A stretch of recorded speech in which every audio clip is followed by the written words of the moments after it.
Futsal Champions Series. As the playoff race heats up, tonight's match is a critical moment for both clubs. Visiting Ginga is looking to shore up their defense from their last two matches and jumpstart an offense that's only scored 3 goals in those appearances. They will hope to duplicate the success they found in the reverse match and pick up very critical away points. Host Midwest are back after a 3-week break, and as a youth tournament takes place in Grand Rapids this weekend, they'll look to get back to winning ways in front of their futsal community. 3 points tonight could separate them from Ginga in the standings and help them secure home court advantage in the playoff semifinal. Is this match a semifinal preview? Will the guests jump the host in the standings? Or will home court advantage reign supreme? Find out as Midwest United host Ginga now.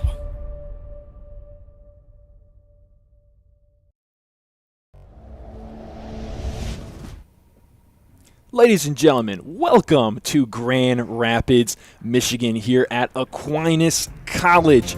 Midwest United is hosting Ginga in today's Futsal Champions Series match.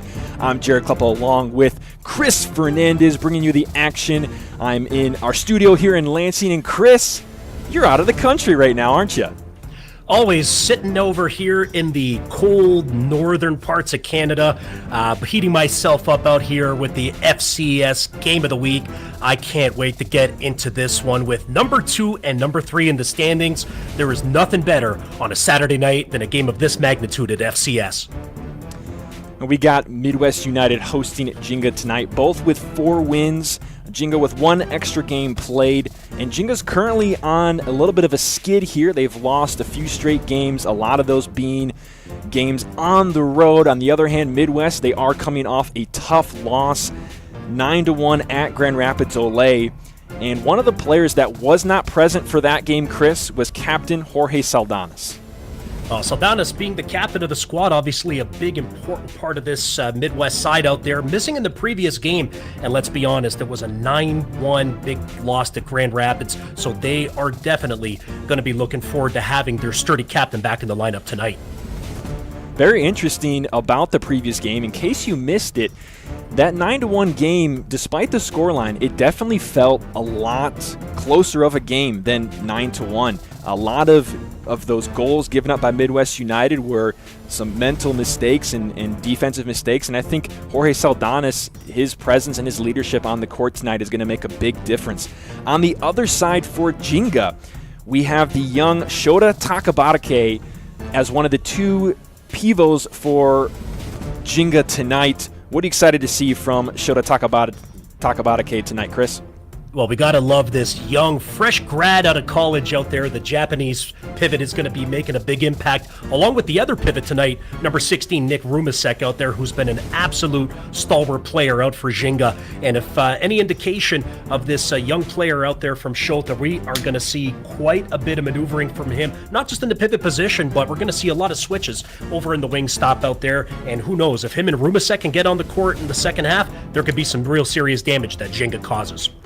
And speaking of damage that has been caused, for Midwest United, one of their key players, number 10, Fikret Hasovic, actually not number 10 tonight, I did see a player with number 10 on the floor, but Fikret Hasovic for Midwest United is out tonight because he is hurt, and because of that, obviously he's been a player that we've seen recently have a big impact for them. Their second most recent game, Fikret Hasovic had an outstanding game against Lansing City at home, was key in that victory, that come from behind victory. But there are a couple of players that Coach Gio Garcia from Midwest United, he's looking to step up in the absence of Fikret, and that is Isaiah Meyer and Anthony Leon Garcia. Well, let's be honest, losing a player of Hasovic's talent out there, especially since he's one of the 2, pivots missing from tonight's match out there. Midwest are really, really hurting tonight. A total of 6 regular roster players sitting out tonight. Everybody knows that the flu's going around. It's the coldest time of the year out here in the northern part of the United States, and losing Hasevich, it's a big one out there. But let's be honest, we got some of these young guys out here. We talked about Meyer, and we talked about Josef Abdin and Giovan Duran. They're going to need to really step it up out there. Otherwise, they're going to face a lot of problems from a very hungry and very potent Ginga side. And as we get ready for this one, looks like our kick is almost just about to occur. Let's take a look at our starting lineups. For Midwest United in goal, of course, Jose Vicario. We got Isaiah Meyer on the floor with Eduardo Mendez, Anthony Leon Garcia, and Daniel De Leon wrapping that one up. And on the other side, we did get a little bit of updated information here. In goal, Kosuke Tamisawa, Taiki Morimoto's out there, Nick Rumasek, Giuliani Campos, and Kokai Minami as well. And that's how we're going to start this one with kick here at Aquinas College in Grand Rapids, Michigan. And you just got to love the beautiful court out here. That freshly polished maple hardwood makes for a phenomenal futsal game. Midwest with an early attack. Tamisawa forced to go to the ground. Ginga get possession, and now they're off the other way. A quick shot. I believe that was coming from Giuliani Campos. Is going to go take a deflection. We're going to have our first corner of the match. Yeah, and these teams definitely want to make sure they get that first goal out there and carry the momentum in, especially with how close they are in the standings. Every single point is counting, leading towards the pivotal playoffs that kick off next month. Now you talk about momentum, Chris. That's something that we talk about on our broadcast all the time, as we have a shot from Isaiah Meyer is going to go wide. But that first goal of either half is huge in the flow of the game. No question about it. It's something where having that momentum to start off gives the teams the confidence in the game plans that they were talking about in the dressing room and in training leading up to the actual match. Interestingly enough, though, we sat down with George Braz, the 5-time International Coach of the Year, famous for leading Portugal to the World Cup and 2 European Championships, and he had one comment that resonated that really stuck with us, was the last 5 minutes of the futsal match is the most important. So getting that start obviously is vital, but we are going to see in the last 5 minutes just exactly who's hungriest to take full points tonight. Midwest now looking for an opportunity to build out of the back. Anthony Leon Garcia with a one-touch up the court to Jorge Saldanis, and his pass is off the mark, and he hates what he sees, to be honest. He threw his head up there, did not like how that one turned out. Well, let's be honest. There's a lot of illness going around for both teams out here. In essence, 10 typical players that should be between both these teams in this match on the roster aren't here. So there's going to be a lot of hiccups, a lot of confusion. People who are used to, being on specific lines or working with specific teammates are going to have to get used to the fact. And, no matter how much you practice, it really comes down to that chemistry inside the match. We're going to have our first foul of the match as Taiki Morimoto sends a Midwest player to the ground. You all got to look at inside our studio for a hot second there. I wasn't ready for you. Well, we got to love that beautiful white leather chair that you're rocking tonight. There I am. Wow. Much less entertaining than the game, so let's make sure that we're seeing that.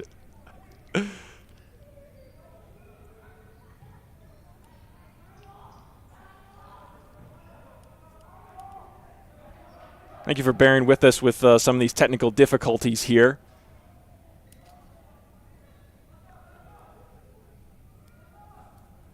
We'll get back to the match shortly, but until we do,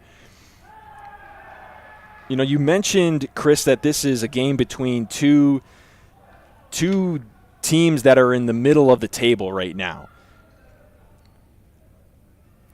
Well, These two teams right now are vying for that coveted second place spot out there for that home advantage. They want to get in there in the big championship at the end of March in Lansing. You want to get up and high as possible in those standings, and they're separated by 1 point, both with four wins coming in.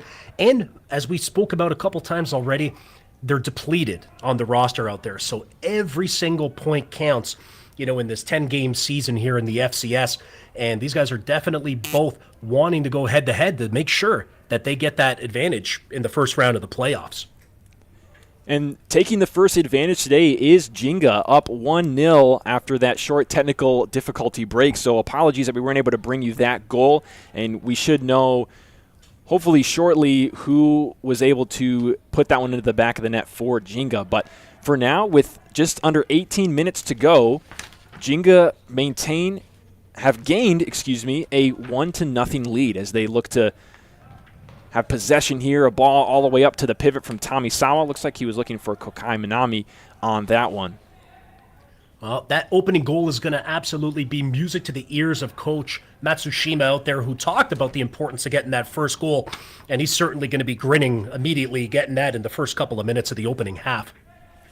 That goal came from number 26, Ryosuke Kojima for Ginga, so he gets the credit for goal number 1. We'll see how Midwest can respond as Alan Lemus now plays it to the far side. Midwest looking to have some kind of half-court attack here. And here is Lemus with it again.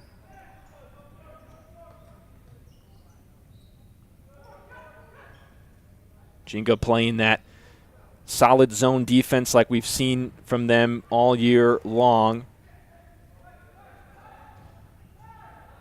Ooh, a ball inside. That one wasn't missed by much. Dima Sherbina was in the area. Yeah, it was a great attempt to put it just through the top of the goal area out there, and unfortunately it was just a little too much juice for his cup. So now Midwest with their own chance the other way. They look to the corner, a turn, defended well. Midwest going to win a kick in here. No, looks like it won't be. We're going to have a keeper restart through the hands of Kosuke Tamisawa as we see the headband for Ginga enter the game. That's Roger Straz. If you say his name, he appears. We believe in Roger Straz, the absolute fantastic defender out there, and very identifiable with that beautiful white headband. Definitely look for Straz to be an impact player tonight to hold down the fort for Ginga. He had it for a moment there as he looks inside. Now Satoru Matsushima, he's trying to connect with Roger Straz, but Midwest Giovanni Duran is there first. Gio, he's one of those players that he's got the ball right now, number 3, Giovanni Duran, and we actually heard from Coach Gio Garcia that Giovanni, who goes by Gio as well, he only had one practice with the team this past week. It was his only practice with the team the whole season, and now he's got his first game time. You know what? Even though it's his first game out there, this is a player, with extensive experience at a competitive level, 4 years of experience in the soccer world at Davenport, but let's be honest, this is futsal.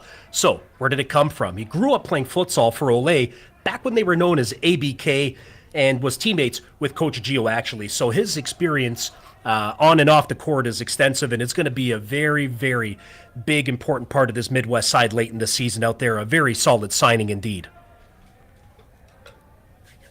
See Ginga now trying to find their way out of the back. They find Shota Takabatake. Now up to Kokai Minami. He loses it. Anthony Leon Garcia takes his own shot. Kick save coming from Tamisawa. He's been excellent in net this year for Ginga.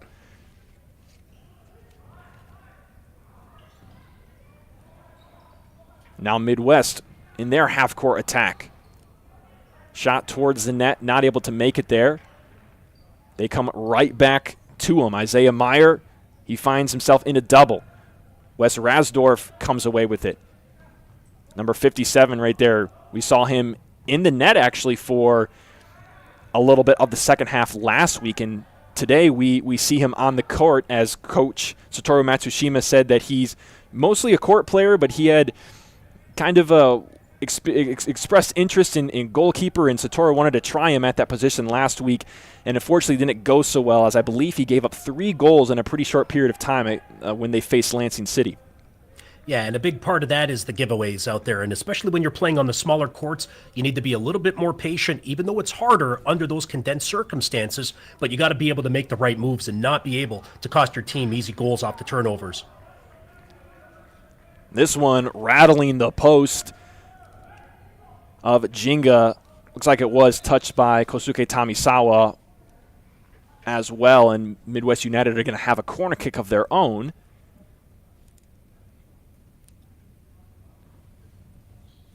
Past the first player, left-footed strike coming from number 9, Eduardo Mendez. It's going to sail well over the bar. No concern for Tamisawa. Yeah, it was certainly a rushed attempt on target out there. And one thing we've seen in the opening 5 minutes is Ginga mean business defensively. We see how much pressure that they're putting, particularly having double-team situations out there on the far corners because, as we see a critical giveaway there. Midwest looking to capitalize on this transition attack. The ball comes inside a turn. Not able to get there off the post, and it's finished. I believe that was number 6, Isaiah Meyer, that I think that got away with the goal. Well, let's be honest. We were literally just speaking about, Ginga's strong defensive opening 5 minutes, and it was almost like we jinxed them because they came in with a calamity of errors out there. And, fortunately for Midwest, they were able to capitalize on that. And you certainly are going to see that Satoru Matsushima is not going to be happy with that defensive lapse. Midwest, credit to them taking advantage of that and really needing to follow up on that shot. I think it was not twice, but 3 times finally before it found the back of the net. And another one, Kosuke Tamisawa's got some words for his defenders. He's not liking the pressure that he's facing this early on as we have another shot come off the post. Mendez with his own chance. Yeah, we see way too much opportunity now. It was unbelievable because the first 5 minutes was exceptionally hard for Midwest to penetrate and get anything up on the Ginga goal. But it seems that they've had about 4 or 5 shots in the last minute alone. And that's just because they're opening up spaces. We just saw what Mendez do with that left-footed miss. 13.5 to go in half number 1. It's 1-1. A tie ball game here in half number 1. Giuliani Campos gets it. He tries to turn. He's faced up well by the Midwest defender. That was number 8, Daniel De Leon, on the defense. Well, we know one team that's going to be really happy if this scoreline holds up, and that's going to be first place Grand Rapids. Grand Rapids Ole still without a loss as Midwest United. Are they going to get this one? Wow, so much going on in front of the net there. Tamisawa on the floor a couple different times. Ginga players on the floor, and they're not out of it yet. Straz is in there, and he has a chance for a counter here. We see Giuliani Campos hit the deck on the far side there. Was he tripped up? Couldn't quite tell. Let's see it again. Critical opportunity missed out there. Mendez just point-blank stopped out there by Tamisawa. And you have to think that Ginga are very, very fortunate not to be down 2-1 right now.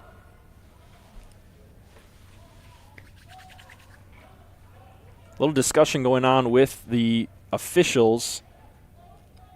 We see some new... Let's see. Here's that chance again. Wow, it's really tough to see the ball with all the bodies on the floor there. All the congestion. Tamisawa was reaching for it, and Ginga are able to escape with the ball very near their goal line, and they do not give up another one. Yeah, the momentum has completely changed in favor of Midwest out there. The last 2 minutes, it's just been opportunity after opportunity against Tamisawa on the Ginga side. And you're going to have to think that eventually, if this keeps up, that Matsushima is going to need to call his timeout early on.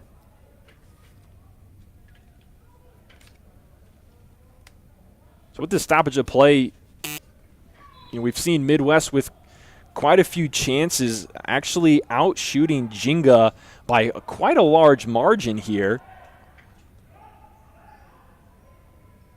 12 shots for Midwest and only 2 to Ginga. And that's not all those shots are going to be on goal. This is, kind of a loosely defined chance. Anything that's, around the goal that has an opportunity for some kind of attack, it's not always results in a save, but still 12-2, and you can kind of see that in this case the stats do tell a little bit of a story of how these first just over 7 minutes have gone. Yeah, and that's the beautiful thing about this sport, isn't it, is that there's just so many shots, so many tackles, so many big saves, so many goals. It's a far better version of soccer, and I don't even like to call it a version. It's its own sport with its own tactics out here. And those opening first 5 minutes, we felt, we're Ginga's out there, dominating with that, opening goal and just defensively strong. And then, a house of cards collapsing in the last, 2 minutes out there. The momentum swings continually in a futsal match out there. And when you make those adjustments, you take one piece out, put a new one in. You just don't know what the recipe's going to bring sometimes. Well, long diagonal, almost connecting there for Midwest. It would have taken something special, to say the least, out there had Alan Lamus had found his target on the far post. Now Ginga, an attacker of their own. It goes nowhere, and now Midwest. Some one touches up the court. They don't quite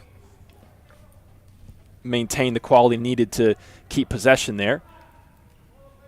Ginga now deep in their own territory.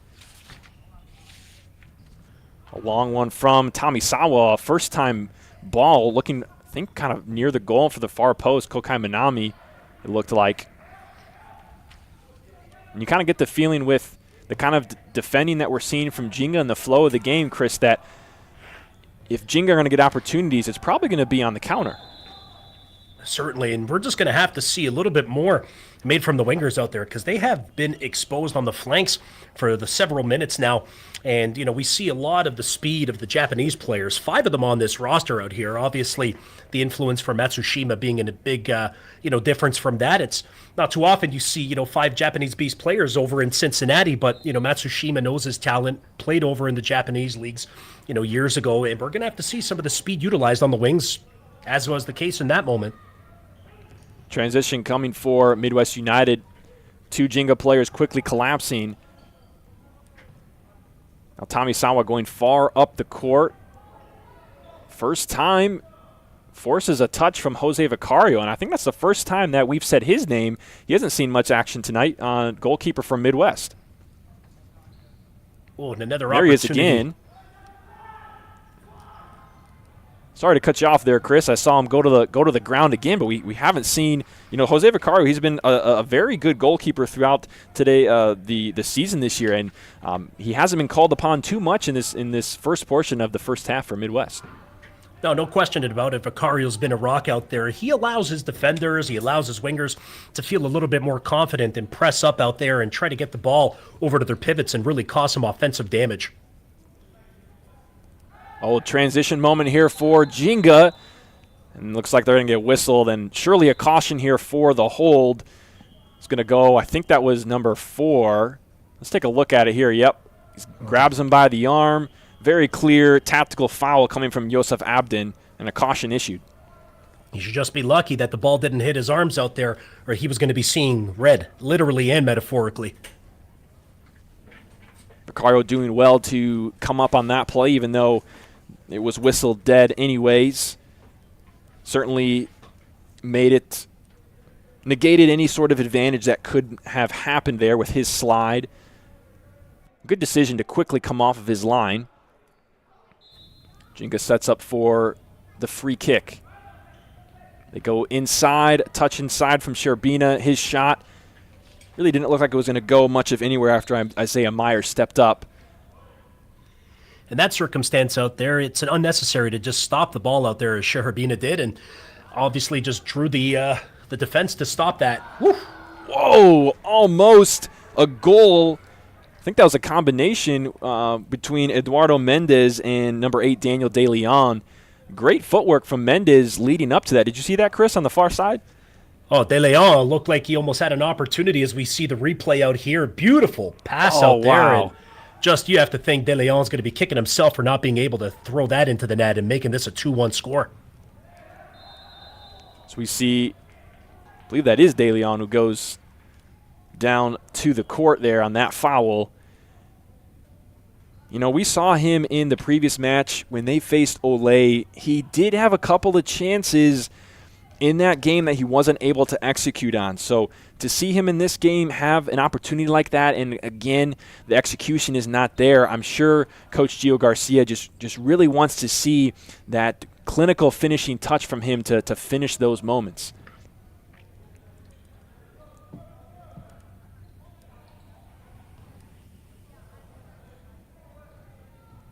Ginga able to take that one away. Wes Rasdorf forcing a kick save out of Jose Vicario. That'll be his second save of the night.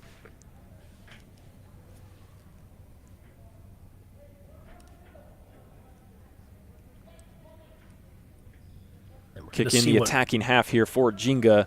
Kosuke Tamisawa comes up as a fifth attacker for the time being. Looks for a little chip back to Rasdorf. His ball comes clean across the net, but no one there. Now Midwest the other way, 1v keeper. Great kick save from Tamisawa. How about that play from Kosuke Tamisawa?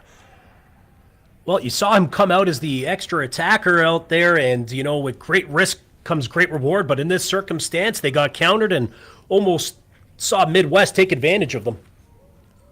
Instead, Tamisawa with an excellent tackle there, coming out and sliding and getting a piece of the ball, giving his teammates a chance to get back. And this scoreline stays 1-1 as we reach the halfway mark of half number 1.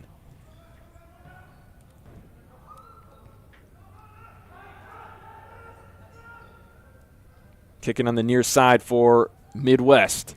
Here's Jorge Saldanas trying to sneak one past Tamisawa, and that one, he didn't like how that one fell. He's going to go to the floor, and I'm not seeing anybody in a keeper uniform on that bench over there. This would be a big, big loss out there if Tamisawa was injured out there, and let's be honest, someone's going to have to go in that net if that was the case. And if you don't have a regular keeper out in futsal, you might as well just sit back and try to counter as much as possible because it's exceptionally vital position, the most vital in all of futsal. And here's that play again from Tamisawa. He had that excellent slide to get a touch in the ball. And I do believe, if I had to make my best guess, we talked a little bit about it earlier, Wes Rasdorf, number 57, he's been seeing the court tonight, but last week against Lansing City, he actually found himself with time in between the pipes. So I had to guess that's who we would see tonight if Tamisawa had to exit the game. And that's something you don't really want to see out there because Rasdorf is a talented winger, and that's where he belongs out there. He likes to go deep out into the offensive zone, and he likes to put the ball within 3 to 4 meters of that, center of the goal, and hopefully seeing someone go in to tap it. So to lose someone who really has an offensive mind going into the net, losing your starting keeper, that situation is no bueno. Looks like maybe they're going to pull Kosuke Tamisawa off the court for a moment. Maybe maybe because he was injured. We haven't seen this year, so I'm not 100% sure on the rule here. Chris, do you have any insight here as we have, was it because he went down and was the injured player that he has to sit out for the beginning of this next play? Correct. So once a player, almost an opportunity there. Wow. West. But ultimately, the FIFA changed the rule within the last year or two, essentially where the goalkeeper, or anyone who's injured has to come off the court. So because of the injury timeout, the player must exit the court. So for a moment, I think, I couldn't tell because I didn't see the number, but I think it might have been Satoru Matsushima who found himself in the middle of the net. And on the other side, Ginga are going to go up by a goal, 2-1. Look at that rocket. You thought an opportunity there. Great throw to get it over to the pivot, but making do nothing about it as we see the winger coming in, asking for the ball, rolling right to him. Right-footed shot in that top left corner. Absolutely nothing that Jose Vicario could do to stop that monster shot. Looks like that one was Mario Magliano who got credit for the goal for Ginga. So they take the 2-1 advantage in spite of really on the possession percentage. If we had that up here, we'd probably be seeing quite a large disparity in favor of Midwest. As we see another call out there, and we just see Ginga steamed about what appears to be an accumulated foul call. Lots of extra emphasis from the referee on that one. It definitely didn't make Shota happy. So it will be a free kick for Midwest. They're going to take it in their own half. Looking for a way forward. Pedro Aguillon with the ball inside. First time we've said his name tonight. That attack's going to go nowhere, and Ginga will reset from Tomisawa. And it appears that Tomisawa doesn't appear to be hurt at all. His movement's okay, feels comfortable, which is a good thing because losing a player of his quality out there in net could have been very disastrous, especially with so much time left on the clock here in the first half. So that's good news out there for Satoru and the rest of the Ginga side. Little blunder for Midwest United. Looked like they had a kick in that they... Wow, great strike. I believe that was Minami with the strike, turned aside by Jose Vicario, but the opportunity made possible by a blunder on the kick-in. I think they were trying to have two different players. One player was going to take it, and the other player was going to take it, but I think he accidentally hit it with his foot, so it was like it was in play, and then he reached down. The other player reached down with his hand, so I think it ended up being a turnover.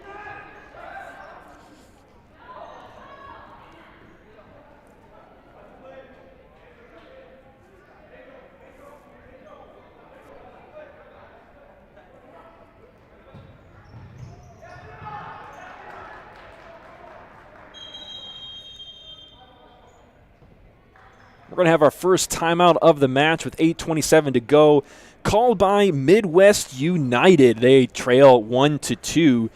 Great time to let you know that today's match is sponsored by Ally Marketing. If you're looking for a teammate in the marketing space, perhaps Ally is the company for you. You can learn more at allymarketing.us. That's ALLY marketing.us. Ally Marketing is the official marketing partner of the FCS. If you're looking for a website, you're looking for social media, you're looking for a logo, these are all things that Ally Marketing could serve you in. So check them out, allymarketing.us, the official marketing partner of the FCS.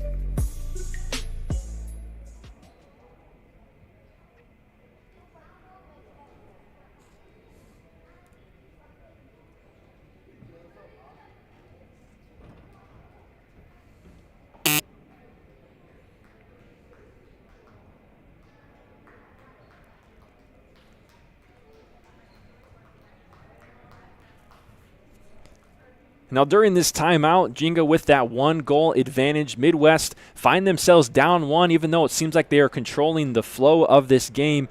Chris, what do you think is the conversation like in that Midwest huddle right now with 8:27 left in the first?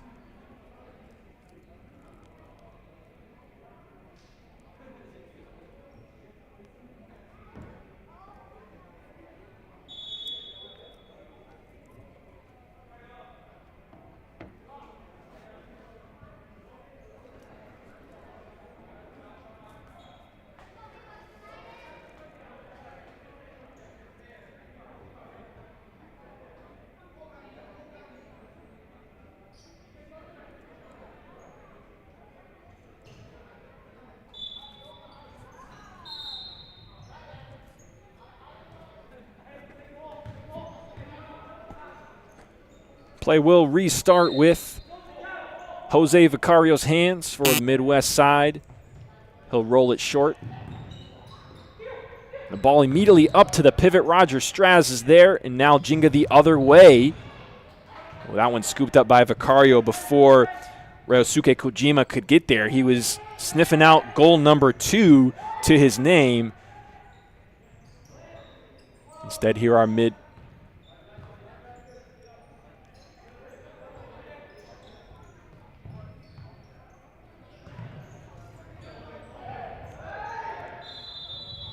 player going down for Midwest United. We're going to get a call, and that's going to be foul number 4 against Ginga. They're getting close to that danger zone of accumulated fouls.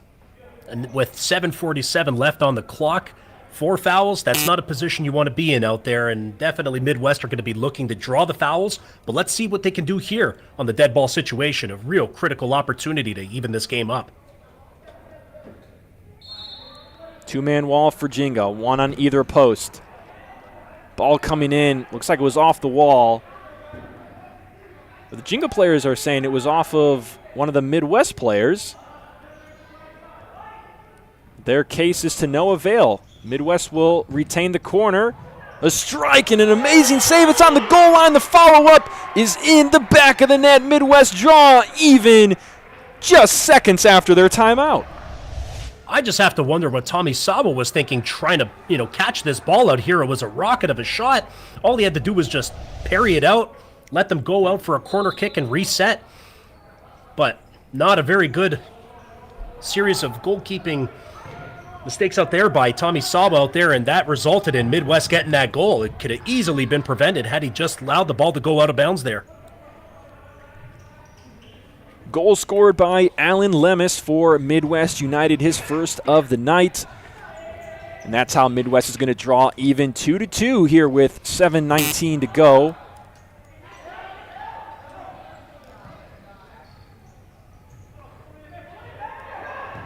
Oh, here's an opportunity. Matsushima has to come over on the far side, and that's something that we've seen Ginga struggle with a little bit recently in their kind of zone-like defensive structure. When the ball is quickly swung to the other side, we've seen some challenges with their backside player being in the correct position. Well, I think the injuries of Riley McKenzie and Nacho Torres have really caused issues for Ginga's, defensive formations out here and the chemistry at the back. Ginga with a transition moment here. Had a 2v2 for a moment, but now the play resets in the attacking half. Here's Giuliani Campos. Looking for a shot. Did that go in? Oh, for a second I thought that was in the back of the net. Yeah, depending on the type of goals out there, you have the mesh lined up to the back bar or the top post. So sometimes it looks like a ball can go in, but hitting the side of the goal. A valiant attempt by Ginga. There's Midwest the other way. Another player on the ground for Ginga. Save from Tommy Sau. We're going to have another corner kick. We actually got a chance to talk with Satoru. We usually have a chat with the coaches before their game, the week leading up to the game. And last week when we talked with Satoru, he talked about one of their strategies in their defense is trying to get defensive bodies in the way of a shot, but specifically sliding so that the goalkeeper's vision isn't blocked. That's a pretty smart thing to do. Well, the thing is, having that Japanese experience and influence, the Futsal League in Japan, the system is completely different from the United States. Frankly, it's quite different from anything that we see here in CONCACAF, and they are exceptionally dedicated to defensive play and making sure that everybody is committed to the cause out there. Something that really in the United States, Canada, and most of CONCACAF, they really haven't put as much an emphasis on. And you can see it out there where each player, particularly those of the Japanese, origins on Ginga, definitely give their absolute everything. Now Ginga attempting to go on the attack here, and they do win it again. A 3v2, one player comes.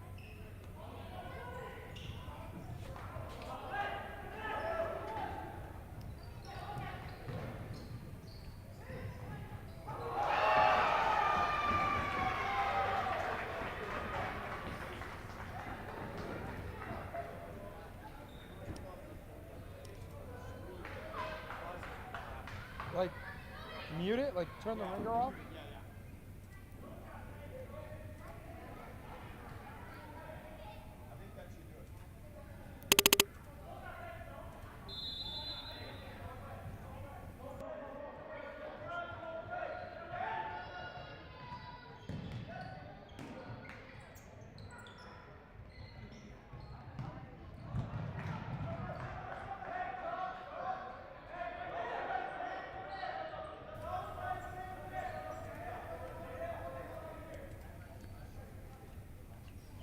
And Anthony Leon Garcia getting that third goal for Midwest United while we were temporarily interrupted in our visual feed here.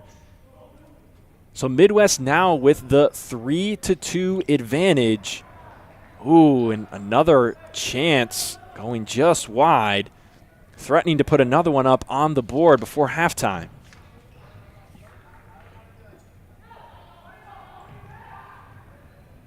Ricario goes direct. It's headed away by Ginga.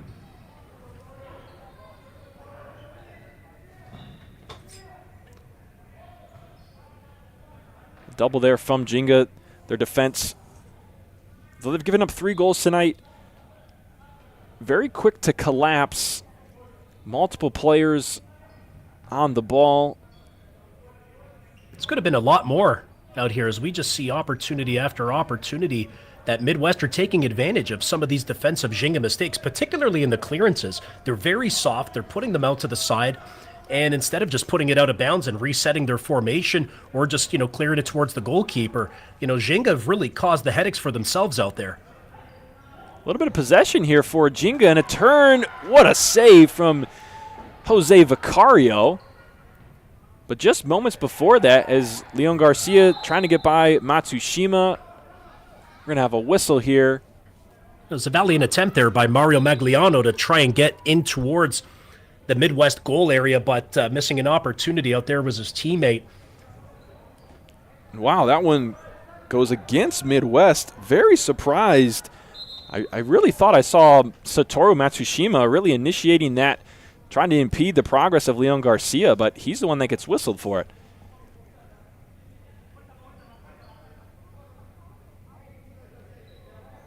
We're going to have a kick in here on the near side. Leon Garcia to take it. They'll go backwards as Midwest United looks for an opportunity to attack. A little chip coming over to Leon Garcia, but nowhere to go, so it's going to be a Ginga kick-in. And we're going to just see how much more patient Ginga is within the last 4 minutes here of the first half, and they should maneuver the ball, take the time. They have the footwork. They have the skill set. They just really need to brand that chemistry, and that's going to come with better movement in a nice slow-down possession out there, because all they're doing is trying to rush it, and they're causing themselves mistakes, as they see right here. That ball was going to be coming right across the face of goal if Kokai Minami had not been there. And now we have a corner for Midwest. They'll take it and now have possession near the half line. Captain Jorge Saldanas with it at his foot right now. Face up by Taiki Morimoto. Playing that top of the diamond. Shot from Isaiah Meyer sails well above the bar.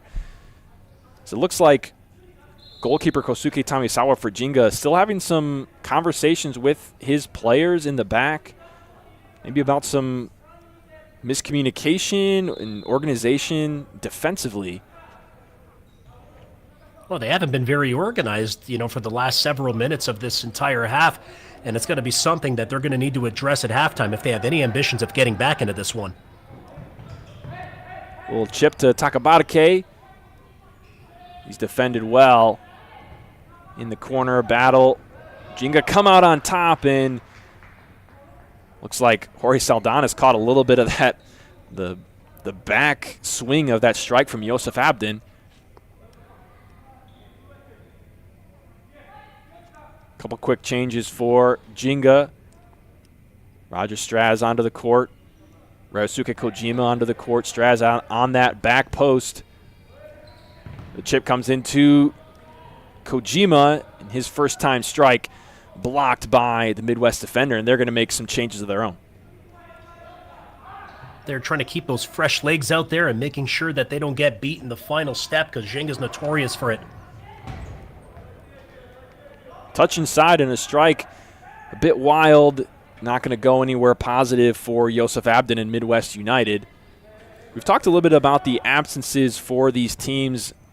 And interestingly enough, actually, more absences for the home team in this case due to several different factors, but one of the key ones is they have several 07 players on their team, and there is a youth tournament going on in Grand Rapids this weekend. So a few players for the Midwest United squad playing in those games rather than this one here, as we see Tamisawa scoop the ball up. Maybe try to embellish a little bit there. Didn't look like there was any contact between him and Pedro Aguillon. And one thing we should probably do, the Ohio soccer and futsal communities, we all know that Otto Orff is a big part of the futsal community out here, and we just want to give our condolences as his father passed away just the other day, and want to give our respects and thoughts and prayers to the Orff family. With a shot coming from Roger Straz, looking for the far post, a follow-up. Campos putting the ball across the face of goal, but no one's there for it.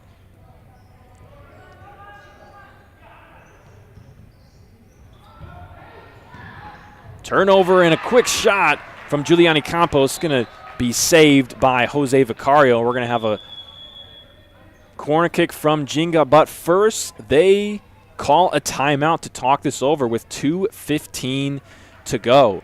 If you want to help us grow this great game of futsal in the United States, feel free to follow the FCS on the social media channels, Facebook, Instagram. Of course, if you're watching this game, then you've found us on YouTube, so feel free to hit that subscribe button if you would like.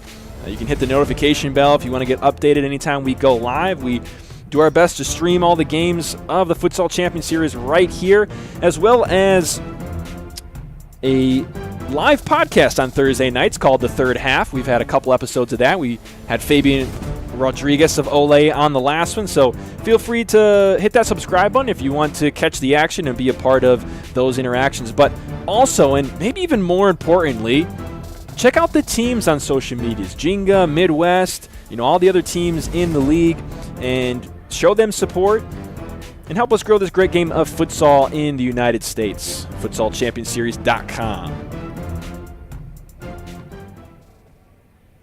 That's great. In the third half podcast. Here. Go ahead. Sorry about that, Chris. No, I was just trying to plug that beautiful third half podcast out there. So it's a great place where people can go and dialogue and interact out there from the futsal community across the United States and showcase their thoughts and their ideas and kind of what's happening in the FCS and where the game is going, specifically here with this championship series. So make sure you check that out online. Corner kick coming from Ginga. Were they able to talk anything over? Maybe a play coming out of this? Ball comes inside. Straz gets a touch. Not fast enough to bother Vicario. Now Midwest United the other way. They have it right around the half line. Here's Raul Montañez. Ball coming across. Montañez with the follow-up just off the mark. Oh, you would have put your mortgage for him to finish that one. That was unbelievable. Just an attempt point blank out there against Ginga's keeper, and not doing anything was the Midwest guys, and they might come back to regret that later in the match. Nearly adding goal number 4 to their lead. Raul Montañez playing with the likes of Alan Lemus on the near side, almost converting there. And now with just under 2 minutes to go, what do these teams have left in the tank for half number 1?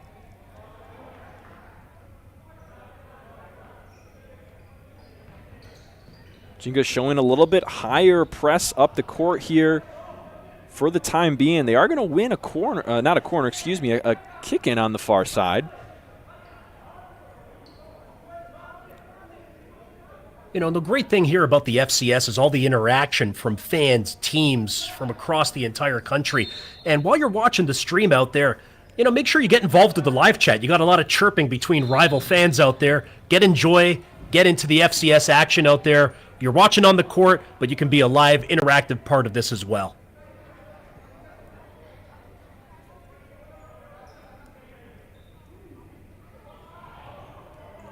Midwest restarts play deep in their own territory. Quickly, they're up the court. A layoff now.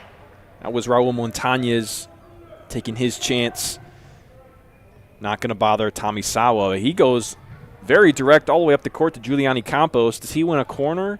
Yes, he does. He puts this one over the top, diagonal ball. No concern from Midwest. Wow, player to the ground in a very dramatic fashion. Looked like a foul from my vantage point, but no whistle from the referees on that one. Well, you're going to get no argument from me on that one out there. I'm really surprised that wasn't called, and even more surprised that Midwest wasn't able to take advantage of that and go up by a 4-2 scoreline. Ginga getting away with that. Long ball over the top. Giuliani Campos, tough angle there. He hits the side net on the outside of the goal. With 1 minute to play, it's still 3-2 here. Midwest with the advantage and with the giveaway there.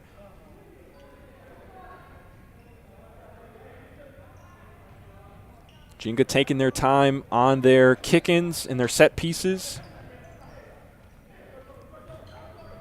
Tommy Sama looking for a ball up the court. That's his one touch as a keeper.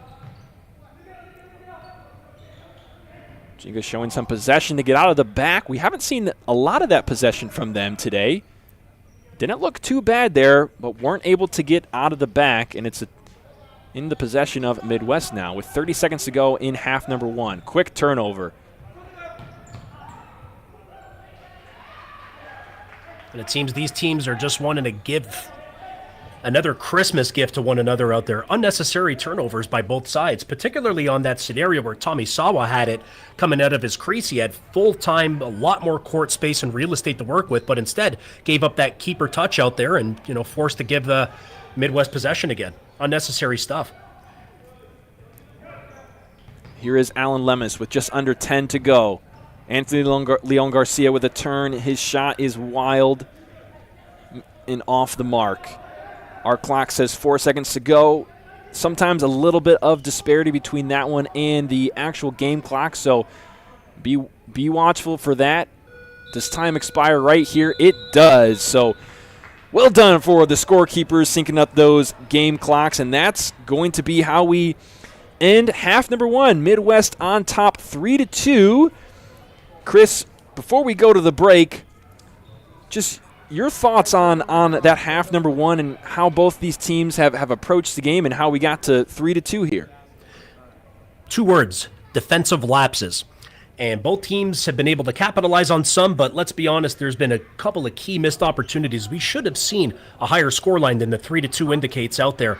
And coming into the second half, I'm going to be very, very curious to see what each head coach says about the differences they're going to need to shore up at the back in order to make sure they come away with the 3 points. And this is an incredibly valuable 3 points coming up out here for both teams. So certainly I think the biggest key has been defensive disorientation by both.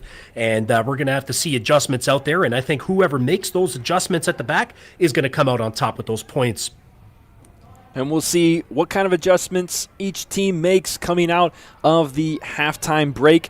And we're going to step aside just for a moment, and we'll be back with some stats and some halftime thoughts. But for now, we're going to send you to our sponsors, so don't go anywhere.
Ladies and gentlemen, welcome back to Grand Rapids, Michigan, as we kick off for half number 2.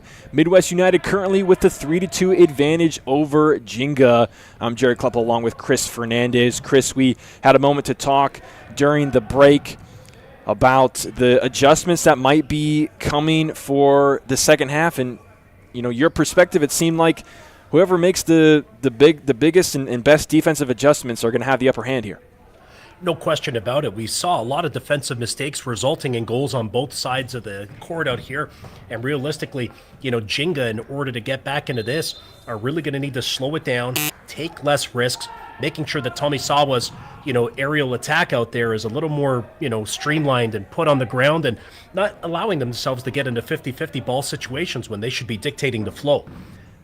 And Midwest, I think, realistically need to get a little bit closer. They've had key opportunities, should probably have 6 or 7 goals at this point, and they need to calm it down, take shots a little bit closer to goal out there, and just, making sure that they use the patience they're notorious for to go out and try to get these full points out here, because this is a pivotal one. Whoever wins this half, pretty much, well, not this half, but the game, I should say, goes into second place here in the FCS.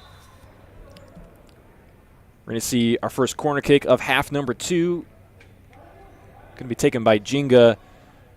Had to adjust the goal there. Looks like it got moved off its line. So here comes oh wow, that was a really good chance. Shota Takabatake, the ball coming right up to him. He was just a little bit outside the arc, took it off one bounce, and just mishit it a little bit. I'm sure he wishes he would have made a little bit better contact. There we go. So that's what we're seeing. Some good patience there by Leon Garcia. Trying to get his guys to move and open up that space. Beautifully done.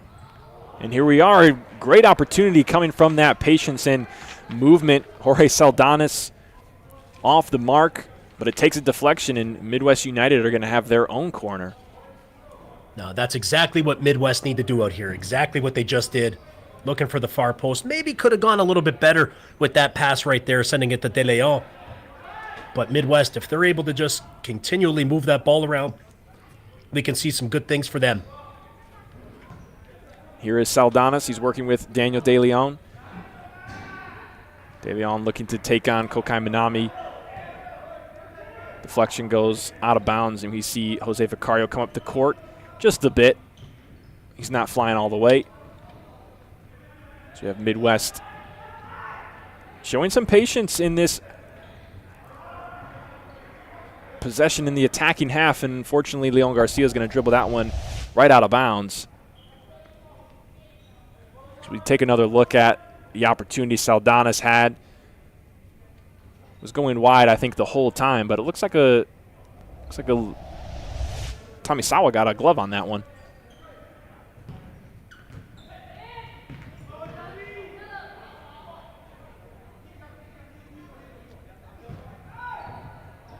Rumasek, a dangerous ball right across the face of goal. Vicario forced to come out, slide with his palm, deflect that one away.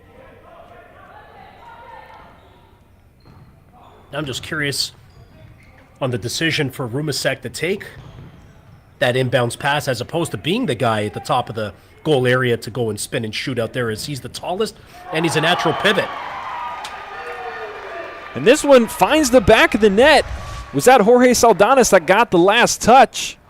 Let's see it one more time. It looks like he did. Great touch there from Saldanis to put Midwest up 4-2. De Leon opened it up on the width out there, put it through, and sometimes when you throw it towards the goal, good things happen. And that little slightest of touches out there by the foot sees now Midwest 2 goals up, and Ginga really need to get back into this if they have any ambition of going into second place. Midwest continuing to put the pressure on. The last game that Ginga played actually ended the half the same exact scoreline, down 3-2 against Lansing City, and Lansing City very quickly in half number 2 ran away with it with a few quick goals. Are we going to see the same story tonight with Midwest? They've been putting pressure on all game long. And as you mentioned, Chris, really they should have had probably at least 3 more goals added to their name at the end of the first half. Certainly Ginga are going to need to bring something extra, particularly in these next couple minutes, to not concede any more goals and have the scoreline. As you know, Chris, for a team that likes to defend, that likes to pack it in, going down in the scoreline is not in the plan for a team that likes to do that. No, that's for sure. And I think what we're seeing right now from Midwest, especially coming off to that big loss over to Grand Rapids, they want to make a statement of intent to the rest of the league out there. And, going up with that lead in the first half, that's something, but they didn't really do it in too much style. But they've opened up very well here in the first 2.5 minutes, showcasing what they can do with the maneuverability on the ball and off the ball. And realistically speaking, it's something where if they can penetrate and get another goal or two, they can really force Ginga to be a little more desperate, take bigger risks, and then Midwest could go out and potentially capitalize on some of those. Just about 3 minutes gone in the second half. Midwest leading 4-2. Tomisawa going up long. We've seen him distribute that way, very direct, high up the court all game long. What are your thoughts on that, Chris?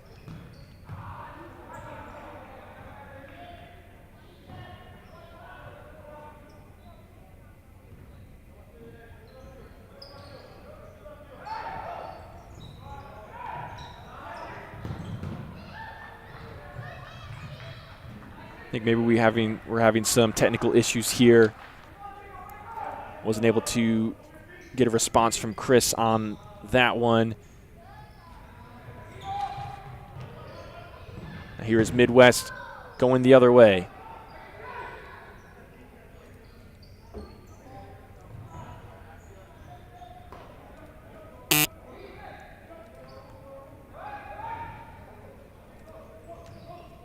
Now Midwest looking to build out of the back. Ginga bringing their zone pressure up. They are bringing it up pretty high here, as we do have a infraction on the kick-in. We've seen several of those throughout the year, the ball not being directly on the line. Must be in contact with the line in order for it to be a legal kick-in. So it's a turnover to Ginga. See a little possession out of them, a direct into the pivot. Sherbina with a turn. Really tough to make anything out of that situation when you are so far away from goal and leaning backwards, but he does win a corner out of it. Now Sherbina with another chance, and his left foot is going to find the net. And Ginga pull within one on that strike from Dima Sherbina off the corner. We see it again. The original ball was intended, I think it was Roger Straz who was kind of coming up into the near post area.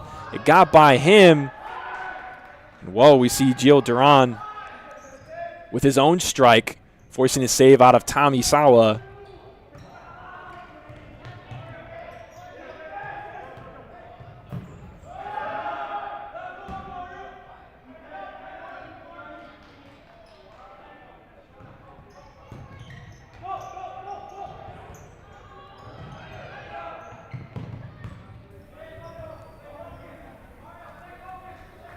So now Ginga only down one once again on that opportunity off the corner.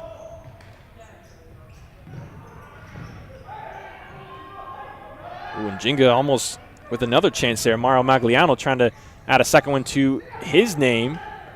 Instead, it's Midwest the other way. Pass to the far post was a pretty good pass, but it was not to a teammate. Gio Duran, the guilty party there. Now we see a little bit of possession from Ginga, building out of the back. We've seen this just a couple of times in this game. And most of the time, Chris, we're seeing them be quite a bit more direct. It was a great and valiant attempt out here for Ginga to come in, but Vicario, seeing exactly what was emerging, came out. He was about 2 meters off the line, sprinted out quick, hit the top of that gym out there, and now the inbounds for Ginga, who seemed to have a little bit more, pep in their step after getting that third goal out there.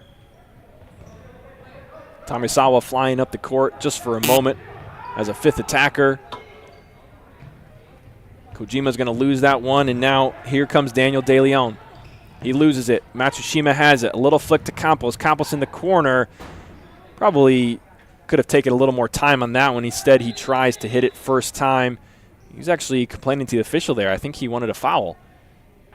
I think it was just unnecessary to put that ball in towards the net out there, and he could have just stood on it, waited for a little bit more support, and tried to make a better threat than what he had to offer there was Campos. I think that's something that we've seen from Ginga as Midwest builds into their own attack here. Oh, some space into the middle. Keeps going. Sliding from Kojima. Thwarts that attack. Now Ginga the other way, facing a double team. A shot coming through to Vicario, and he saves it. Just quick transitions back and forth for a moment there. But as I was mentioning it, I think we've seen a lack of patience from Ginga tonight. They've been playing a lot of direct balls up to the pivot, and even like in that case we just saw a little bit ago with Giuliani Campos, instead of choosing to, oh wow, Vicario has to come out for that one, and he looks like he's hurt. A little bit of a collision out there, but there could be a little bit of salesmanship from Vicario. It's not uncommon to see keepers in this situation, making the contact out there and making a little bit of a meal of it. Didn't appear to be too much contact. That. Again, on the replay, looks like we just got the tail end of it. Dima Sherbina on the other side for Ginga.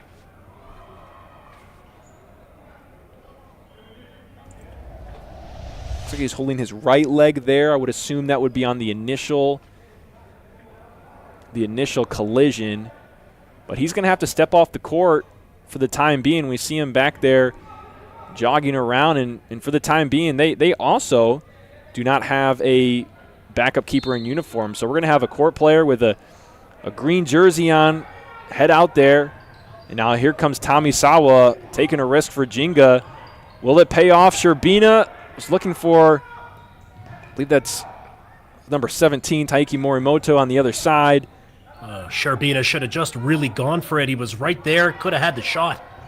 Uh-oh. Wow, what a great strike. Eduardo Mendez, the left-footed toe poke, top shelf. Midwest, 5 goals to their name. And what Sherbina should have done on that prior possession for Ginga is exactly what Mendez did here from Midwest. Goes out, sees the opportunity, and just absolutely snipes it up there. Nothing Tomisawa could do. Phenomenal goal. Mendez putting Midwest up 5-3. And of how the game has gone in the first 26 minutes is any indication of how it will continue to go, I expect to see a goal from Ginga here in the next couple of minutes. Well, it was a great attempt out there. Shota put it just along a very, right in front of the goal for a very speedy Roger Strass, who just barely missed it by about a meter to kind of get it back in. But I think we're going to see a little bit more desperation now from Gingas. They're down a pair. We've seen a close scoreline all game long. Don't believe we've gone beyond a 2-goal advantage. Seems like every time Midwest is on the attack and they get lots of chances, Ginga comes back, but in this case, it's going to be Midwest putting on the pressure. Number 9, Eduardo Mendez. No, he was on the far post. That looks like that might have been Isaiah Meyer. I think that was number 6. It's a beautiful play out there, especially by Daniel De Leon, who's really stepped it up here in the second half. Look at this footwork, dishing it off out there. And I think you might have jinxed them talking about more than a 2-goal advantage being done. But now we're seeing Midwest double up on a 6-3 scoreline with Ginga with 12:30 or 11:30, I should say, left. 13:30, there we go. I got to get my math right out here. I'm getting so excited with the amount of goals we've been getting. You had the 3-goal advantage right, and that was the one that really mattered. Now Ginga with a takeaway there and a foul going against Midwest. First foul of the half. Let's see that one again. Yeah, that was a good call by the official. Yeah, number 8, Daniel De Leon stepping in there. Clearly getting the leg of the Ginga attacker in that case. So Ginga now with a dangerous opportunity. Right dead center just a couple of meters outside of the arc. A 3-man wall for Midwest. And I'm quite curious to see what Ginga has set up here for a dead ball situation. If they're just going to go straight for the strike, if they're going to make some maneuverability and get someone on one of these posts out here for a tap-in.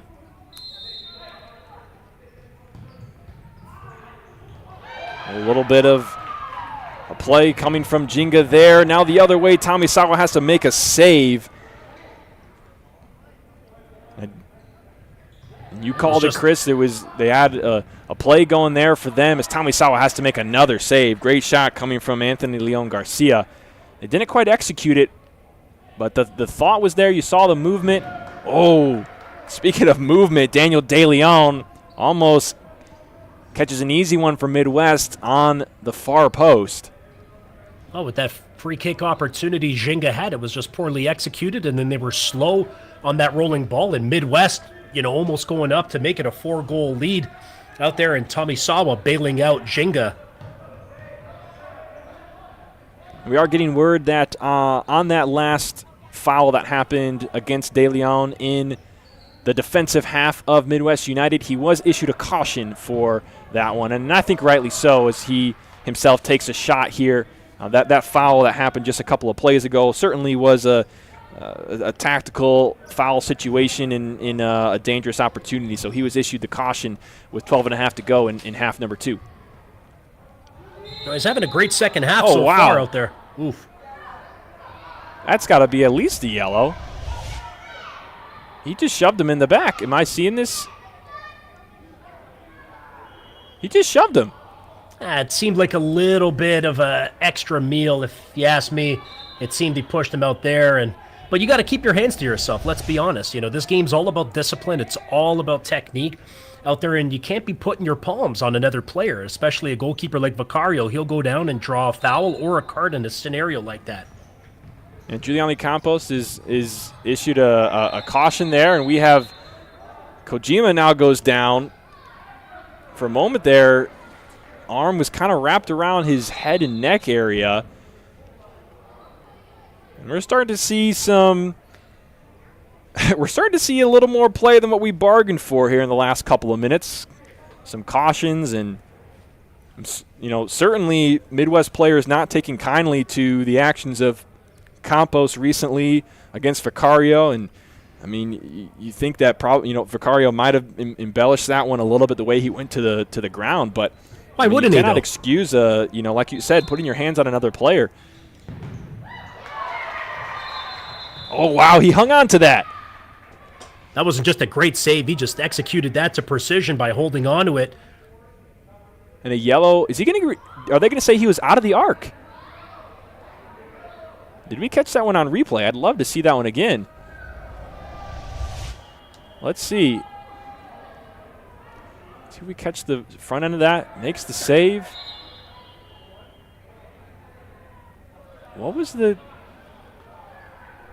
I'm not sure what the whistle was there, what was called there for, the card. What are you seeing, Chris?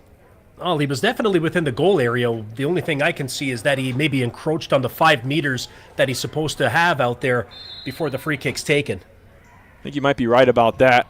A little touch, and Matsushima is the one to take that one. It goes nowhere, and now Ginga on the attack with a corner. Kojima is near the goal. Vicario has it, and almost had his leg there for a moment, but Midwest get out of that one without conceding. And I think you're probably right about that, Chris. I think it was if we look at that one again, I don't know if we still have it or not, but I think Vicario did come out a little bit, before the ball was kicked. I think you're right. He encroached on. Yeah, he definitely stepped up a couple of steps ahead of the wall there. So good eye on that one, because I was baffled. I could not figure out what was going on. It happens out there, the 5 meters distance in between a free kick scenario allows the offensive team a little more space and a little bit of opportunities to make something special out there. And sometimes the goalkeepers get a little bit restless, want to cut down that angle. as we saw Tommy Saba just do right there on that big save. Yeah, a couple of shots coming from Midwest United, quick succession. One saved by Tommy Saba, one saved by a Ginga defensive player. Something we've seen quite a lot of seems to be in the strategy of how Ginga plays the game. So we're going to have a faulty kick in here. We've talked about it before. Just small little errors like not having the ball either completely stopped or on the line there. But we've seen Ginga, they seem to be quite defensive-minded and particularly trying to get in the way of shots so they don't make it all the way to Tommy Sawa. They're sliding on the floor, and many times it works in their favor, but we actually saw a chance in the first half where 3 Ginga players slid in front of the ball, and it actually resulted in a goal because the rebound that came off of it, there were no players for Ginga left to challenge.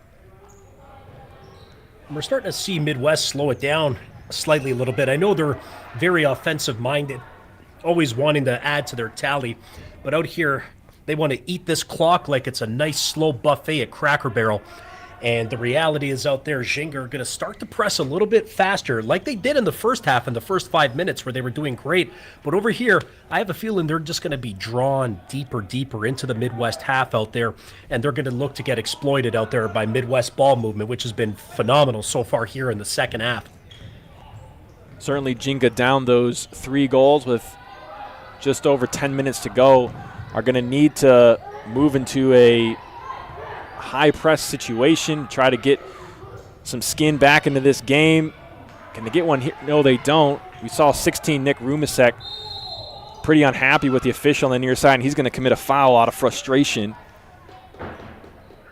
And it just eludes me that they have him sitting mostly on the wing tonight when he really should be sitting in a pivot position to open it up. He's tall, he's natural, he's got great movement on both feet out there. But the problem with Nick Rumasek right now, especially in these last few minutes, has been his frustration and letting that get to him. Normally he's a better disciplined player. And in order to get back in this game, he needs to sit there, calm down, and just really gut check time for him.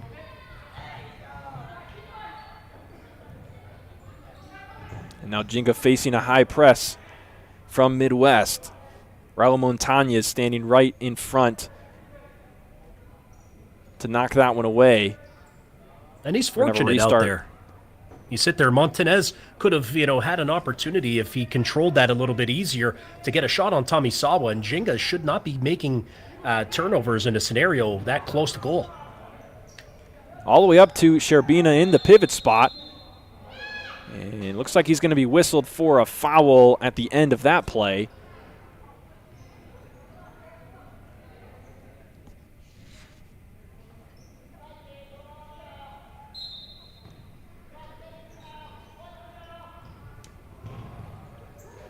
And the first half was a relatively clean affair out here, but it's been getting quite chippy in the first portion of the second half.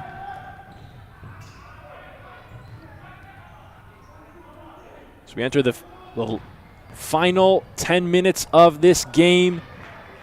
What you mentioned about the chippiness, the emotions. This is the time of the match where it really makes a big difference.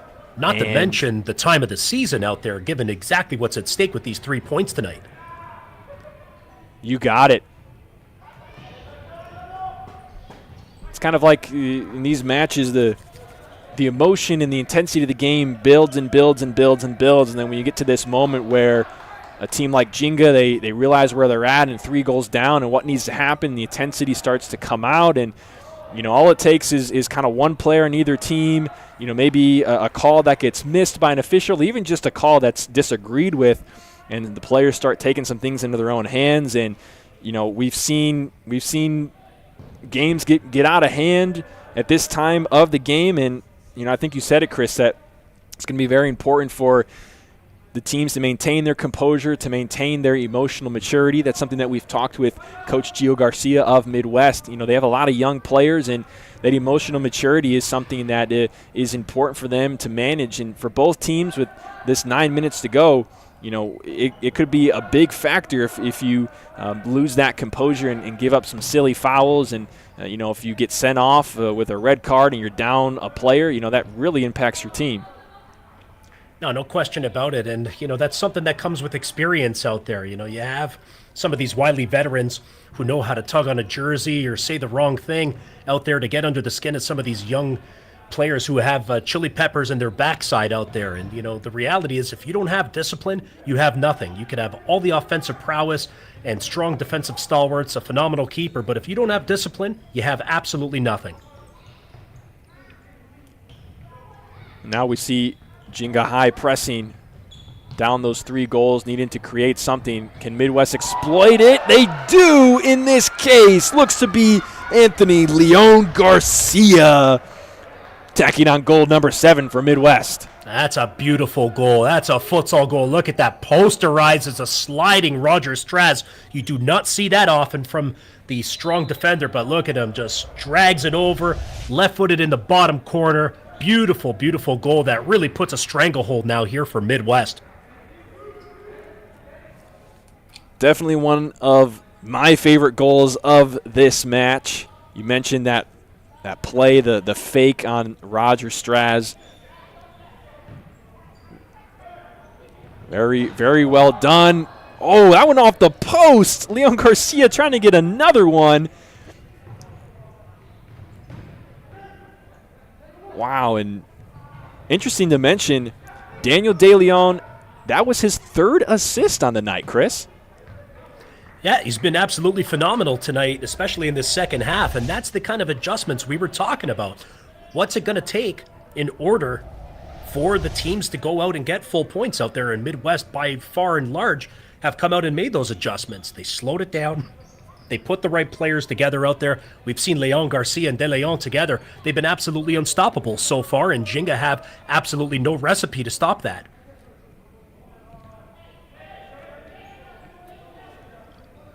Ginga are on the defense now. They have to make something happen if they want to claw their way back into this game. Are we going to see Midwest continue with a high press? They look to be in it for now. Yes, they are. Ginga trying to break pressure by going up to the pivot. Oh! Kojima on the far post! Off the crossbar! That would have been an absolute golazo had he buried that in the back of the net. Would have been a much-needed goal for Ginga. Great play leading up to that opportunity as well. Just not quite on the mark. And Ginga, we just saw a phenomenal goal, and that would have even topped that out there. That was the beauty of this sport out here, is we've seen just so many beautiful goals, some big-time rockets, but that one probably would have taken the cake had he buried that. Still lots of futsal action left in this one. 7 minutes to go in half number 2. Ginga find themselves down 3-7. They have the ball now in the attacking half. 2 fouls apiece for these teams. Down by 4 goals with less than 7. It's got to only be a matter of time out here before Ginga decide on bringing an extra attacker. And I hope for Ginga's sake it's not Tomisawa and they bring someone else out there to really put the pressure and the gears against Midwest, because time is running out.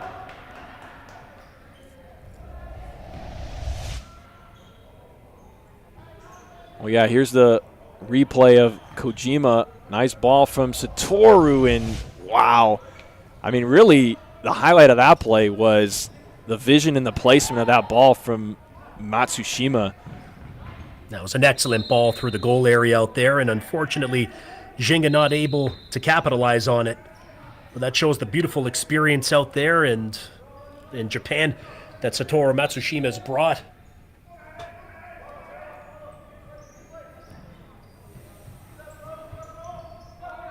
Here is Rumisek, faced up by Montañez.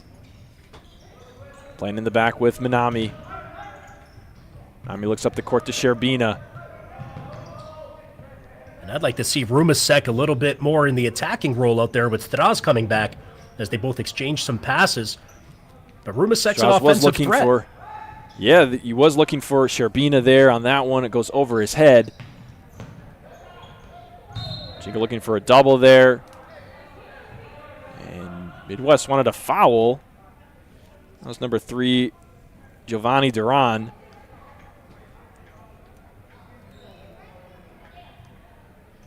There was some contact there. Official, I think, deemed the ball out of bounds before any contact. I think that contact might have been created by Duran in that one as well. Regardless, play continues in a very ambitious strike coming from Rumasek all the way from the half line. And he lost his shin guard again. That's the second time he's lost his shin guard in the last few minutes. He's going to need that taper strap to put it in that loose sock. Ginga continuing with their high pressure. Midwest trying to exploit that, and Tommy Sawa is going to come through for Ginga.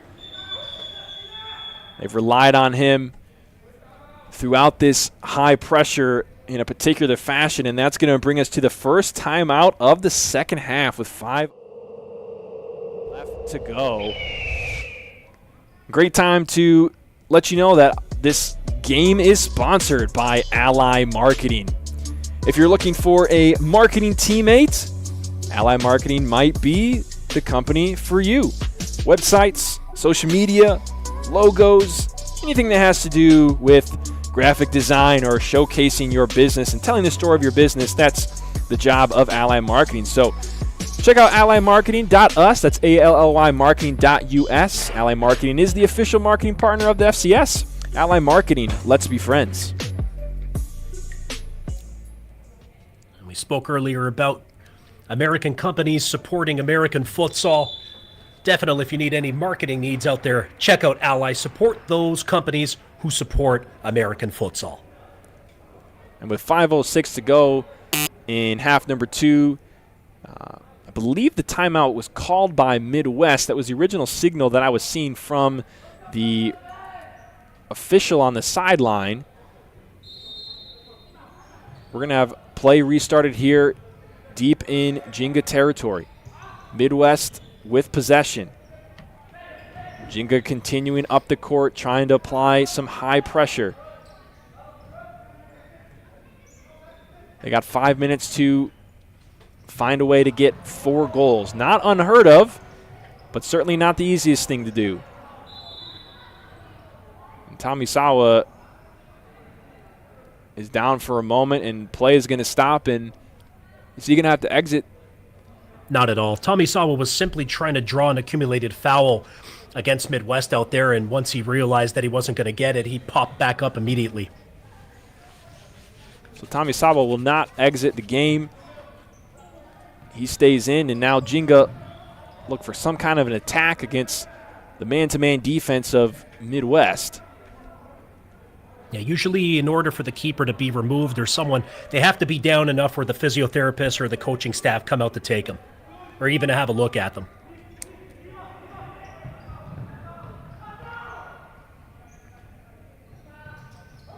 And I'm just curious to see.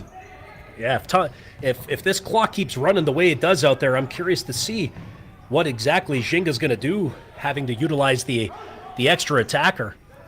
And time is not on their side, with just over, 4 left on the clock. Desperation time is right now. It does make you wonder, this late in the game, down 4 goals, certainly it's not an insurmountable task. We've seen quick succession of goals all the time in the game of futsal. But you do got to wonder if we haven't seen either the goalkeeper flying up as a 5th attacker or a 5th attacker actually coming on the court in place of the goalkeeper, are Ginga thinking, I know that goal differential does play in the standings. Are they thinking that they don't want to take the risk to have a lot? Well, we do see Tommy Sawa fly here. I mean, it was inevitable. I'm just surprised and shocked that it took this long to get in. Yeah, that's exactly what I was thinking. And once that goalkeeper with that 5th attacker. Yeah, you're seeing Tommy Sawa on the offensive half, and that means he's allowed to have as many touches as possible for as long as he wants. Whereas if he was up in the center position on the other side of the court, he's only allowed one pass out there for a maximum of 4 seconds. So this is why we see him on the wing out there making the switch. But he's not really a footwork specialist out there, so I'm quite curious as to why they're utilizing him as the attacker. They don't seem to have that confidence out there. They should have a second person with a goalkeeper jersey out there who is an offensive player, someone perhaps like a Nick Rumasek or someone, perhaps even more in this circumstance out there, a Sheherbina would be, quite well. So it's a little curious. Happening. Yeah, a foul happening in the corner here. Giovanni Duran is at fault there. I can't quite see who it was. Oh, it was Roger Straz who... Unnecessary contact. Yeah, and I think hoping he didn't make contact with that wall there, that concrete wall very close by. Looks like he's okay. Going to be trotting off towards the bench.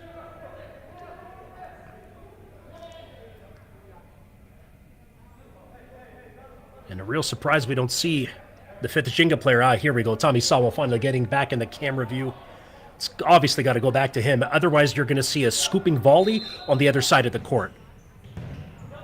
And they do go there. They chose not to scoop it up, but on the ground to Satoru. Hey, better option, a little bit quicker in that circumstance out there. Just making nothing with the ingredients he was given. But we're starting to see a bigger series of scooping volleys off of the corner kick situations in international futsal. We saw it come into proliferation quite heavily during the 2021 Futsal World Cup in Lithuania.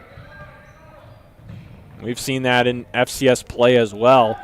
I can think of a couple of opportunities and one goal that came from a first time on that scoop from a corner. That one was in the Atlantic City Arena, scored by Jeremy Kleppel, and Midwest United looking for their own goal here to try to, it kind of feels like they've already sealed this game, but, with 4 goals and how quickly goals can happen, I feel like you can't really say that until you're almost at the last second in futsal. Yeah, I mean, there's so many different goals out here. There's so many different opportunities to get back. But the way that Ginga have been playing right now in this second half has not really given much confidence that they're going to even get one of the goals, let alone score 4 of them out here. There's not enough desperation. I'm wondering if the tiredness happens to be a factor from the travel out there. And ultimately, it just seems that Midwest will want to kill this clock, and just make sure that they walk out with 3 points and take a stranglehold on the second place slot.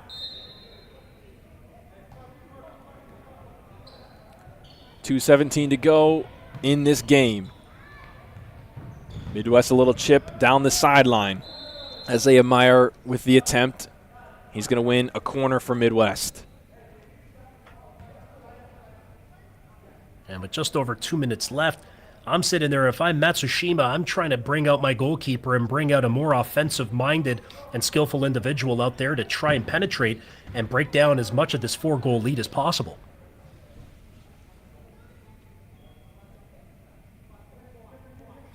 I mean, Ginga have the tools. Everybody knows it. It's just been really poor execution so far tonight. It's been the story of this game. Ginga want that one, and they're going to get it from the official.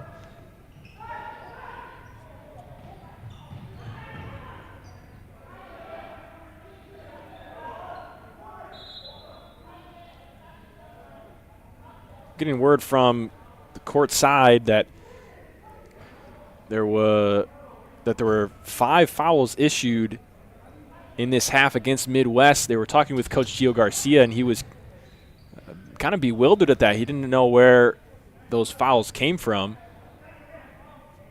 Well, when you have the 5th foul out there, the referee's supposed to blow the horn, the 3rd official at the score clock, and then the referee's supposed to stand up, put the number 5 up on their hands and signal to both teams, that they've, what the foul situation is there and who's fouled out. But we can bet that Midwest is probably not going to concede any more unnecessary fouls. They're going to be a lot less physical. They know they have the 4-goal advantage out here. They have to do absolutely nothing except sit on the ball and kill this clock as much as possible. They've done a good job of that in the last 7 or 8 minutes. Still some discussion happening out there about amount of fouls for each side. With 1:40 to go. Oh, can Midwest put another one in? They do. Number 9, Eduardo Mendez, adds to his tally, and that's going to be goal number 8 for Midwest United. It's not that they needed a dagger to stab this one home out there, but they did it anyway. And we just see all 3 defenders just completely misplaced, and there was nobody better slotted than Eduardo Mendez to finish that off. And that is definitely going to be the final one out there for tonight. Not necessarily in goals, but Ginga's chances of coming back are slim to none. Down 5 goals. Just a little over a minute to go. Tomisawa flying up the court as the 5th attacker. He's got it here in the pink jersey, right on the near side of your screen. And he just crossed over the half line just for a moment there, and that was counted as a second touch for the keeper and a turnover.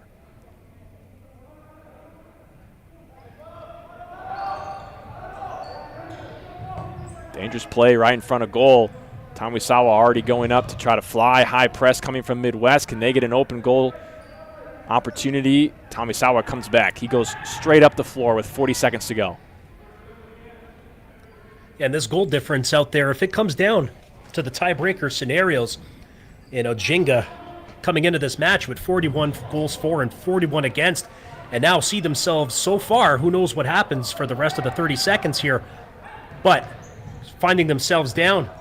Ooh! -5. Off they the almost pulled it post. back. Are they going to count that one? It looks Yes, like they are. are. Satoru Matsushima I want on to see this. the end line of little flick. Wow, that one was so close. The referee was absolutely on the line, though. I'm not sure if she was completely on the line. I really would like to see the goal line out here. She's about 8 meters out, and the ball has to completely cross the line. Completely cross the line in order for it to count. But they counted it out there, and Ginga are going to want to be, they're going to celebrate that at a minimal event out there, because now that takes them to -4 on the goal difference as opposed to the -5 they were just seconds ago. And just seconds to go in this one. Another ball coming across the face of goal for Ginga. That one goes nowhere, and Midwest are going to dribble out the rest of the clock. And this game is over. Midwest United coming out with the 8-4 victory as the players shake hands with the referees.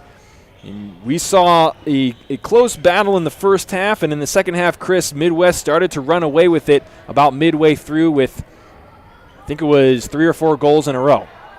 Well, we talked about at halftime what needed to be done, and that was making adjustments at the back and slowing it down, and that's exactly what Midwest did out there. I would love to have been a fly on the wall in that dressing room to hear what talk was given, but the players on Midwest absolutely executed that to a T and came out with a huge 3 points that sees them now in second place with the game in hand over Ginga.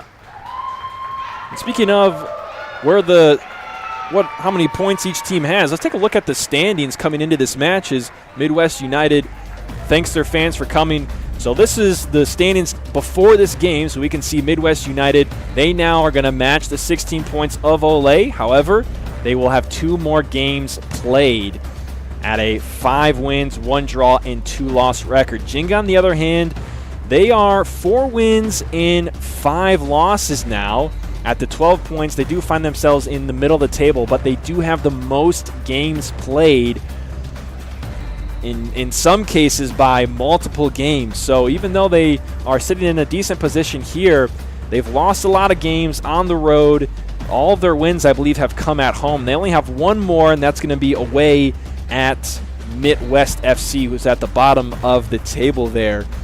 So for Ginga, Chris, they've lost all their games on the road. They won most of their games at home. How do they bounce back from this one when they play a team like Midwest? We've seen Midwest give up, I think they're at a negative 68 goal differential in the first part of the season. So how does Ginga bounce back when they go on the road against Midwest?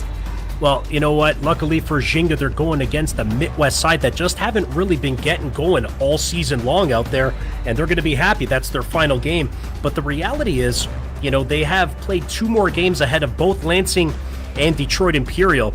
And, with only a 3-point advantage out there, Ginga are going to go out and try to get full points against Midwest, but also Midwest are going to go against them to try and get their first points of the season out there. So it's not going to be as much of a walkover, I think, as people are really making it out to be, but they got to be very cognizant that an emerging Detroit Imperial and Lansing City side want to make sure they get in that playoff position. So this was a huge loss for Ginga, and the reality of the situation is Satoru Matsushima is going to really need to sit and welcome some of those absences that they had back tonight, and more importantly, sit and practice with the guys who were here tonight but didn't execute and deliver and make the adjustments necessary, because if they don't, they could certainly find themselves out of the playoffs after having such a promising opening 6-7 games for this season. You mentioned Lansing City and Detroit Imperial, those 2 teams near the bottom of the table. They have the same record, the same amount of points, the same amount of matches played, and next week they will be on the same court. 7 p.m. next Saturday, February 15th, Lansing City will travel to Detroit Imperial for a showdown between these 2 teams. Kind of a rivalry in the FCS going on with these teams for a while, and in the previous match at Lansing City won that one handily, but Detroit Imperial did not have all their players. Chris, what are you expecting to see in this one? We're going to see a one heck of a match next week. These teams want to get in the playoffs. They're rivals out there. It's an hour and a half away. You can bet the away fans are going to make the trek, but these teams are going to go absolutely wild against each other to get full points and get in the playoff picture, and it's the only game next Saturday, so it's the heavy feature for the FCS, and it's a game that you will not want to miss if you love futsal. And that game, it's one of the key things to look for in that game, and after we say this, we'll end with some reflections on the one that we just saw. But the court size between these 2 teams, Lansing City Arena, a full 40 by 20 court, Detroit Imperial's court, much, much smaller. That will be a key difference between the 2 matches, home and away. And of course, Detroit Imperial will have, we expect to have more of their players available than what they had for the Lansing City game.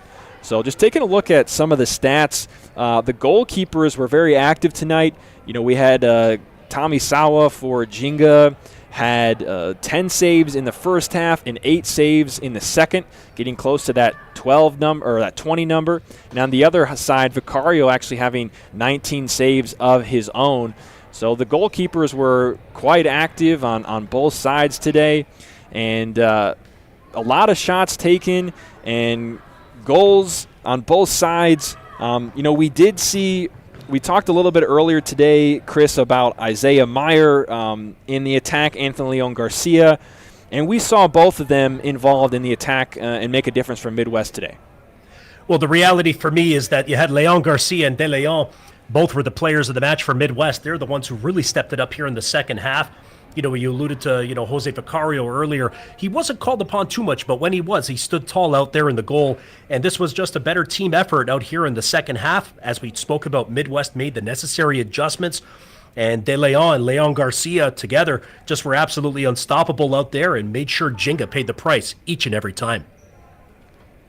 And, Ginga, speaking of them, they were forced to high press, something that they weren't really planning on doing for the, as we had a chance to talk with Satoru Matsushima, he really wanted to, especially with player availability, he wanted to be able to not high press as much, but going down in the count, especially in that second half, they were forced to make that high press, and Midwest was able to make them pay. But, we did see some, really, in that first half, kind of on both sides, a lack of patience, Chris.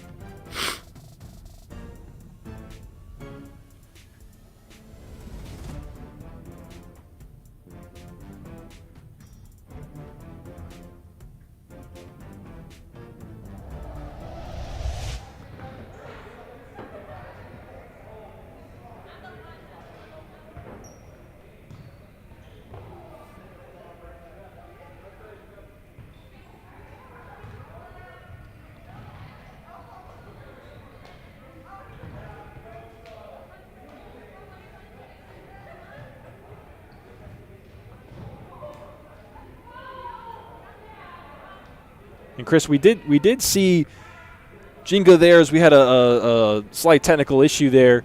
As you were saying, Ginga, they both sides kind of in half number one. There was some lack of patience, a lot of direct play, we saw a little bit more patience from Midwest in half number two. No question. And, we kept talking about how wild of a first half that was out there with so many missed opportunities from both sides. And the reality is Midwest came in, slowed it down, made sure they want to get that, fourth goal. And they just kept piling it on and on after that out there. Their one real mistake was giving up that fourth goal with about 20 seconds left. But the reality of the situation is Midwest made those adjustments, and they saw Leon Garcia and De Leon really punish Ginga time and time again. And that was something that we could have seen more of in the first half. We said it at the halftime break, but easily Midwest could have had 3 more goals in half number one. So as much as they capitalized in half number two, this could have easily been 11-4, 12-4 if Midwest finished some of those easy chances that they had. A couple of them really, they had beat the goalie, and they just didn't execute and score on those in the first half. Certainly, and I could only imagine what would have happened if Midwest tonight had Jai Weinrich or Fikret Hasevich in their lineup out there to really even lay it on thicker. So it's something that, Midwest are going to be quite happy with the results and the adjustments that they made. Going to be very happy going into second place comfortably leading towards the end of this regular season. And I think they're going to be quite happy when they make the drive, over down to their practice court out there and, reflect on what happened. And Ginga probably not going to have the same on the way back over to Cincy, and it's going to have to be a real big finish for Ginga to go out and clinch one of these playoff spots. But kudos to Midwest and the team for making those necessary adjustments to walk away here with the 3 points. Both of these teams, as we get you some highlights of the previous game and wrap up our thoughts here, both of these teams have only one more match to play in. Actually, no, I made a mistake. Midwest United has 2 more matches to play, and Ginga has 1. Midwest is going to face Detroit Imperial, and then both Ginga and Midwest are going to face Midwest FC in the last few days of the season. Of course, Midwest having that front-end heavy schedule and back-end heavy schedule. They're going to have 5 games in just a couple of weekends, and they'll return to the court in a couple of weeks against Lansing City. But Midwest United now, as you mentioned, Chris, in a pretty comfortable position. They're going to face Detroit Imperial. That one could have big implications as to whether Ginga is going to find themselves in the playoffs or not. But we are certainly excited for that game next week. That's going to be Detroit Imperial and Lansing City. Of course, we talked a little bit about that one already. But as for today, Ginga finds themselves down again, and their story of on-the-road woes continues as they have dropped every single game that has not been at home. Yeah, I just honestly can't wait for next week's match already. I know we just finished only moments ago with this pivotal playoff match here with Ginga and Midwest. And next week, now just thinking about that Michigan Derby out there, I'm quite curious to see how this is going to unfold, because the suspense of the FCS is only getting more intense as the weeks come by. And honestly, with the advantage now that Midwest have, they can sit not too comfortably, but way more comfortable than they were coming into the match tonight. And next week's match is really going to determine what happens leading up towards the playoff picture. So personally, I can't wait for Saturday Night Futsal next week here at the FCS. And that's going to wrap up our broadcast tonight. Midwest United takes it over Ginga by a score of 8-4. And that is the conclusion of this broadcast. I'm Jared Kleppel along with Chris Fernandez. Thanks so much for tuning in. If you made it all the way to the end, thanks so much for being interested in our post-game thoughts and analysis. And we're going to have more of that on Thursday during our third half podcast, our live podcast on Thursday nights. We start somewhere around 8:30 or so as we get that up and going. So if you want to tune in and hear more about what's happening around the league, be sure that you check us out on YouTube for that. But with all that being said, we're going to say goodnight to you all of us here from FCS Live, the production team, and myself, Jared Kleppel, along with Chris Fernandez. Thanks so much for tuning in, and good night.